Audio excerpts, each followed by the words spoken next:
గురుగారు, కైలాస పర్వతం యొక్క గొప్పతనం ఏంటి? మిగతా పర్వతాలకి ఈ పర్వతంకి ఉన్నటువంటి తేడా ఏంటి? బాగుందమ్మా. కైలాసగిరి శిఖరాగ్రాన అంటే ప్రపంచంలో అనేక రకాల పర్వతాలు ఉన్నాయి, కానీ అందులో మనకి బాగా తెలుగువారిలో అందులో భక్తి ప్రపంచంలో నలిగిపోయినటువంటి పదం కైలాసం. కడుపే కైలాసం అని ఒక పదం కూడా మన తెలుగు జాతీయాల్లో ఉంది. కడుపే కైలాసం అంటే ఏంటి? కైలాసం అనే పదంలో కేలాస అనేటువంటి పదం నుంచి కైలాసం అనేటువంటి పదం ఏర్పడింది. కైలాసం అంటే ప్రతి వాళ్ళని చెప్తాం, అది శివుడు ఉండేటువంటి, శివపార్వతులు ఉండేటువంటి పుణ్యప్రదమైనటువంటి హిమగిరి పర్వతాలు, అంతకంటే ఏం లేదు. కైలాస పర్వతం అంటే హిమగిరి పర్వతం. మరి దానికి కైలాసము అని ఎందుకు పేరు వచ్చిందంటే, కేలాసము అని అంటే భూమిపైన నీటిపైన ఒకే రకమైనటువంటి రంగులో ఉండేటువంటిది, దాన్ని కేలాసము అంటారు. దాన్ని మామూలు మన పరిభాషలో చెప్పుకోవాలంటే స్ఫటికము. స్ఫటికము సాధారణంగా తెలుపు రంగులో ఉంటుంది, దగ్గరగా.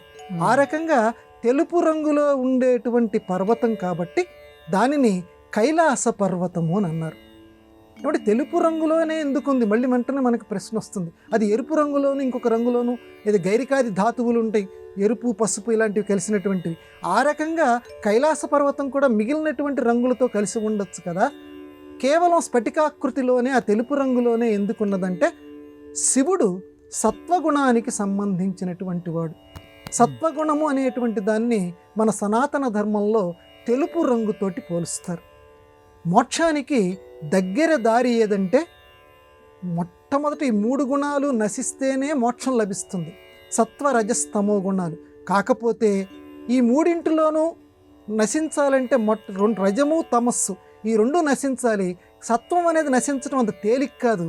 దాన్ని మనం బాగా అభివృద్ధి చేసుకున్న తర్వాత అది స్వామి దయచేత పోగొట్టుకుంటే ఈ త్రిగుణాతీత స్థితికి గనక వెళితే ఆ మహానుభావుడి యొక్క దయ, శివుని యొక్క దయ మనకు లభిస్తుంది. కాబట్టి సత్వగుణం అనేటువంటిది మోక్షానికి మన ఆధునిక పరిభాషలో చెప్పాలంటే నెక్స్ట్ గేట్.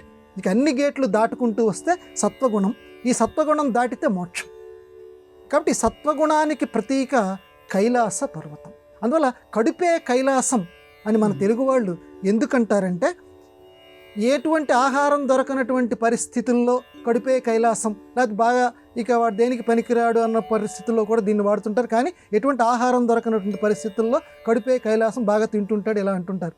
కాకపోతే ఎందుకనంటే ఇక ఏమీ దొరకనప్పుడు, ఇక జీవితంలో నాకు ఏదీ లభించదు అని అనుకున్నప్పుడు ఆ కైలాస పర్వతంలో ఉన్నటువంటి ఆ శివుణ్ణి తలుచుకో అని చెప్పడానికి కడుపే కైలాసం. అప్పుడు ఏదో రకంగా నీ పొట్ట నిండుతుంది అని చెప్పటం.